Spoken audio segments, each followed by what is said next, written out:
Hello everybody! If you've not been here before, welcome to the channel. If you've been here before, then welcome back. As always, you can see I'm here in my old spot in Jiangsu province, looking out the window here at the old apartment.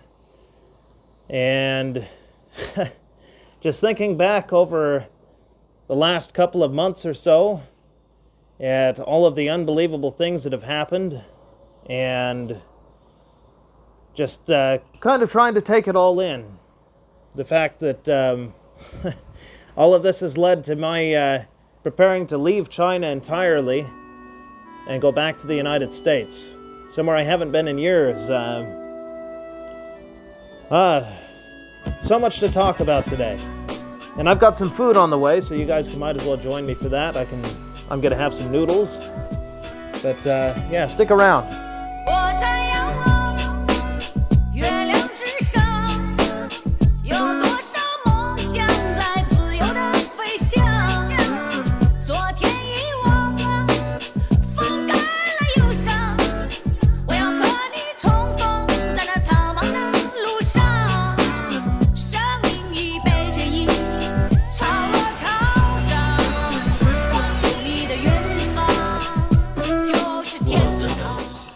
Yeah, thanks for sticking around.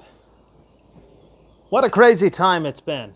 I can remember just a few short months ago, staring out this window, getting ready to go on the Spring Festival holiday, or Chinese New Year as you probably know it, and just thinking about everything that was ahead for the next year and all of the plans that I had, as I often do, staring out the window. I remember at the time there was a little bit of a rumor about some new virus that was taking place over there in Wuhan, but I didn't really think much about it. I mean, there's rumors about new viruses all the time here in China, and it usually fizzles out and just goes away. And I figured that this one would pretty much do the same thing. But I had a thought in the back of my mind that maybe this time would be different. And then I quickly pushed it out of my mind and carried on with my preparations for the holiday. And oh, how I could not have possibly imagined where this would end up leading. For those of you who have been watching the channel, you probably know I've been living in China for several years, off and on since, well, for quite a while. I've built a life here. I had a business here. I've got a family here. And now all of that is coming to an end because of a virus. Now the virus, I mean, most of the things that have taken place, they probably would have eventually happened anyway. The tensions between the United States and China, and the rest of the world and China for that matter. The virus has just been a catalyst for all of those things and making it happen much faster. And I have to wonder if maybe it's for the best that my family's leaving, because there's really nothing here that's forever, as far as if you're a foreigner. It's not like you're going to be becoming a Chinese citizen or getting real permanent residence in this place. I think the longest the permanent residence lasts is 10 years, and there's not really anything after that, so I've always looked at it that way, that nothing is permanent here. But now I'm standing here looking out the window, as I mentioned a bit ago, perhaps for one of the last times before leaving the country and going to a fate that, or a future that is really uncertain. I know there's a lot of things happening in the United States right now. Riots and economic problems. The virus is still apparently running rampant there. Although the numbers and testing would show that maybe the virus isn't something that we had to be so scared about after all.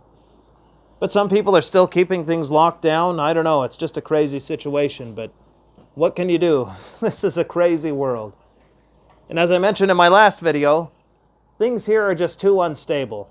I really can't plan on a future in this place, so despite all of the apparent chaos on the surface in the United States, it's really a much more stable place to build a future.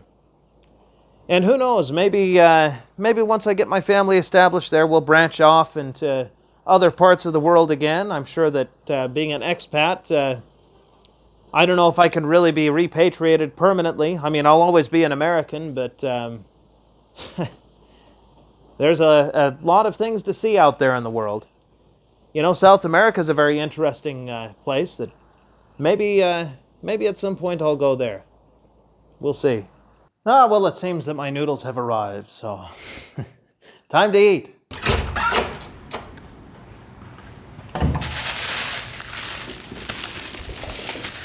Ah, lunchtime. All right. Let's see what we've got here in this bag.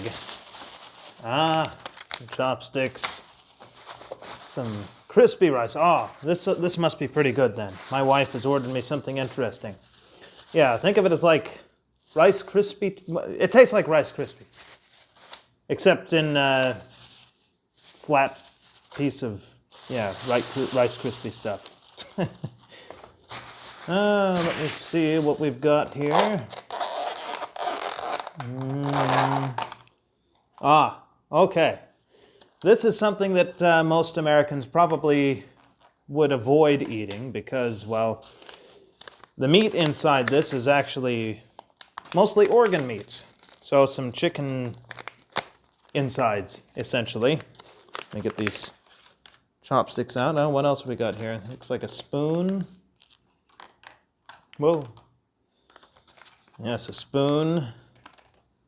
And a napkin, a toothpick, and something to wipe your hands with when you're done, I guess. But oh, wait, no, I see. This is because of the virus thing, you can clean your spoon, I guess, with that. Now these come separated, so there's soup underneath. It helps to keep the noodles and everything fresh. It's just a broth. It's got some tofu and stuff in there. And some other interesting things. This is congealed blood. I'm sure that most of you looking at this are probably thinking, oh my gosh, what? Yeah, I've got like liver, and I've got some intestine and stomach. This, I believe, was kidney, and of course these clear noodles. So I'm going to put them all in the soup here. So now you're looking at this, I'm sure, most of you, and thinking, oh my gosh, I would never eat that. There is far worse, and I've been living here so long, I'm used to the idea of eating some organ meat. There are certain things where I won't cross the line. Brain, for example, I don't eat that. I don't care how many times a Chinese person will try and tell me that brains helps you to have more brains or something like that. No, it doesn't. It doesn't help you to be smarter. I'm sorry. That's not how it works. But yes, I guess I can get on with the taste and let you guys know how the soup tastes anyway. Let's get a little bit of that. It's still pretty hot. It's pretty good. If you've traveled abroad, this is pretty common to have a soup made with this sort of meat. They'll put it all in a big giant thing and let it stew for a long, long time. As I said, this is just like Rice Krispies cereal, pretty much. Get a little bit of the soup on it. Ah, very good. Now, I don't recommend making a soup and pouring Rice Krispies in there. I don't think that would be very good. Well, I don't know. Maybe it would. I just imagine them getting really soggy. Now, I've also got these little cubes of fried tofu. You have to be careful eating those if you have something really hot, like they're in a hot soup, by the way. Because when you bite into them, the very hot soup sprays out all over your mouth, and you can get burned that way. So if you should be in a Chinatown and see some soup like this and decide to try it, just be careful. Oh, and these glass noodles, as they call them, they seem to retain heat especially well. So Yeah, be prepared for that as well. Everything else might be cooled off to the point where you can handle it, and these will still burn your mouth. So, yep, they're still pretty hot, but not too hot. More of the tofu. It's got some cilantro in here. Just add some interesting flavor. I don't think cilantro is native to China, but they sure use it a lot on everything. It's one of those things that has spread. Here's some of the liver.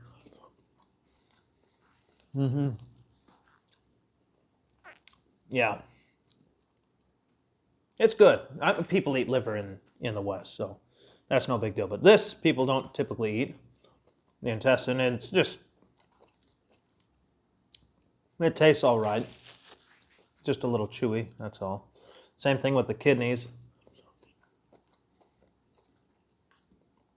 Is there a part of the United States, I don't know, or maybe where you're from, where people eat this sort of thing? I'm guessing so. Even where I'm from in Virginia, people eat some interesting things. We have something called pudding meat that people eat. It's like everything left over at the butcher shop. They just grind it up and turn it into some kind of a paste, and they kind of press it into some kind of shape, and there you go, pudding meat. Yeah.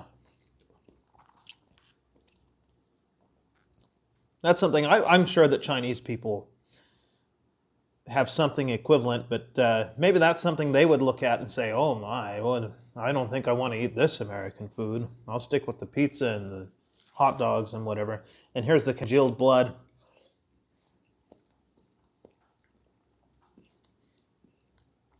Yeah, it's about the same as eating a liver, really. I didn't start this video with the intention of grossing anyone out, so I apologize if you find some of this food disturbing. Believe me, there is far more disturbing foods in China. One example I can think of is some hot pot that I had, which a hot pot is just a really spicy. It's not a soup because you don't eat the soup part, but it is like a soup. They boil all these different meats and stuff in there, vegetables, and you eat them. They cook on the table where you're at the restaurant. Anyway, I went to a really interesting one, and they had, just if you were squeamish or anything before hearing this, just be warned, you know. Spinal cord, yes, you heard me right, from cows, and the flowers were strange. I don't think that's one that will make you sick, the flowers, but yes, it had flowers in it. Just a lot of really interesting things. Chinese people have very different tastes than Westerners. You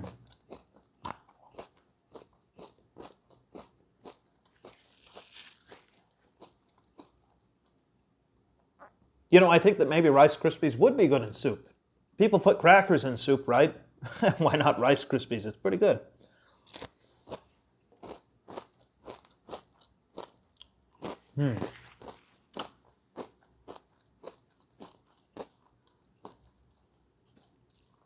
Hopefully my chewing and crunching isn't too loud in the microphone. But yeah, it's not bad. A little bit different, but I'm in a different country, so I could expect different.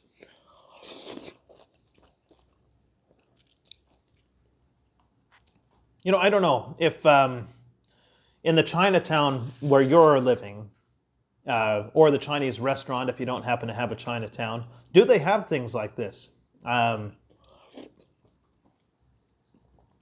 guarantee the workers at the Chinese restaurant probably eat this sort of thing. They typically cook them a meal at the restaurant, and yeah, it's not the stuff that you eat at the Chinese restaurant. It's the stuff that they're used to from back home. Probably mostly Fujian food from the south. Not as spicy, maybe a little bit sweet sometimes. I wouldn't be surprised if they eat something like this. I'm pretty sure I ate something like this in Fujian province, actually.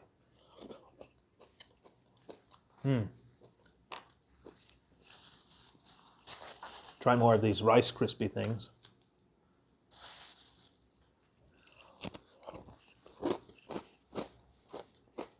It's good. Strange, but it's good. All right, so there's a bit of a thunderstorm outside. It's raining pretty heavy, so I've decided, after my wife advised me, of course I decided, that I'm going to be staying here overnight and leaving in the morning, so that's no problem. Everything is packed up in the car and ready to go. And with the rain, my wife decided it was best that I not go outside, so she's ordered me some food. So a bonus meal, bonus Chinese food. And I don't even know what it is she's ordered, so surprise for both of us. Let's find out, I guess, what she's got. I know what the drink is. The drink is a kind of tea with juice and all kinds of fruit in it. That's pretty good. It's about the only kind of tea that I'll drink and enjoy, but the food is going to be a surprise, so I guess you get to join me again for a bonus Chinese authentic food stuff, takeout, delivery thing. Yeah, without further delay, let's check it out. Food and drink delivered. Okay, without further delay, let's have a look at what we've got in here. We'll open up this food first. Oh, I can just read the, Nope, I can't really read Chinese. I have no idea what it says. At least I can't read enough. Well, this is recognizable. This is, I can get the plastic thing to open here.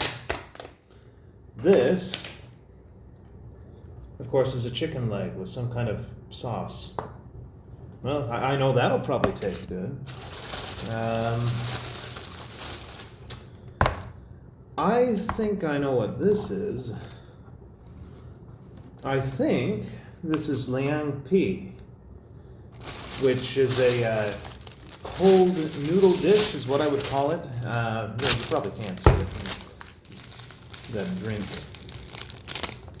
I think I have to stir it up. I hope it's not just some kind of salad. Yeah, I can see there's a bunch of vegetables in there. There's some diced up cucumbers, some chili peppers, and one of my most hated things of all, bean sprouts.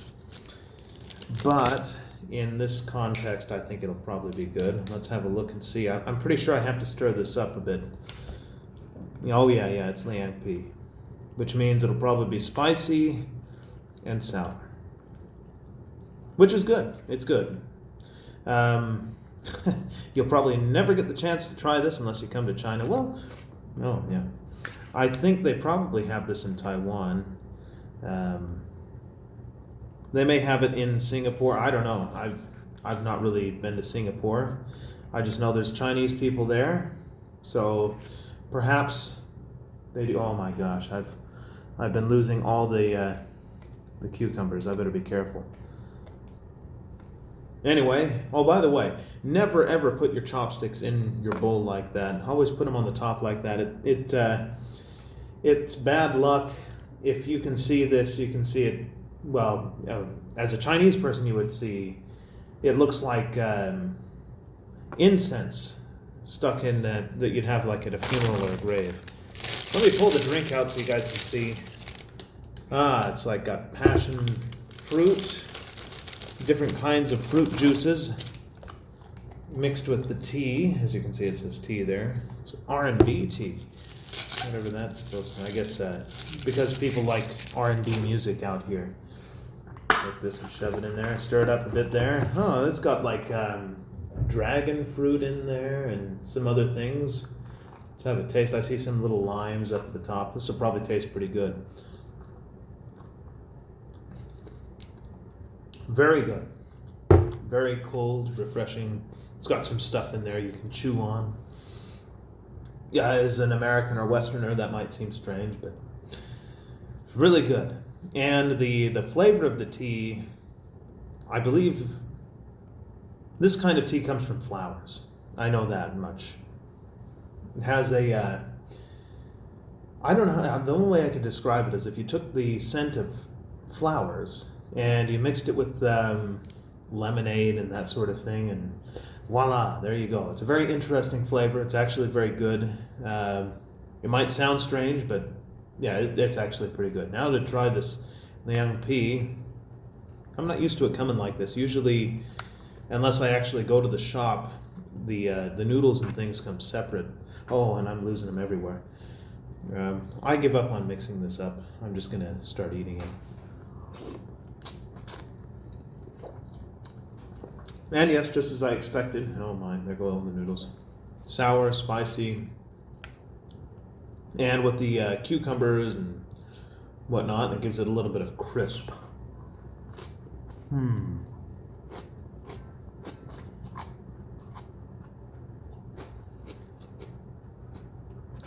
It also has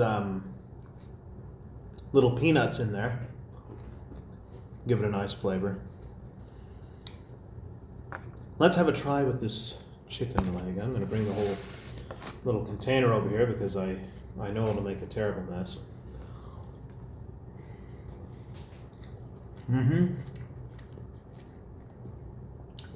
Yeah, it's pretty good.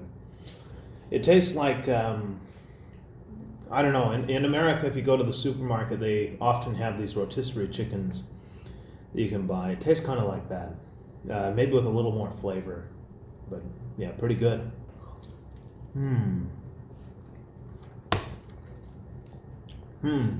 Excellent meal.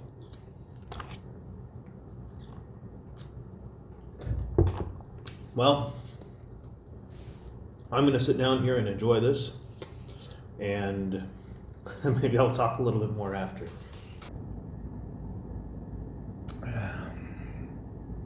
Well, I guess today's video kind of morphed into more of a food show. Hopefully you enjoyed it. If you did, be sure to like, share, subscribe, and all that. I probably got more than enough for another long video, so we'll see you guys next time.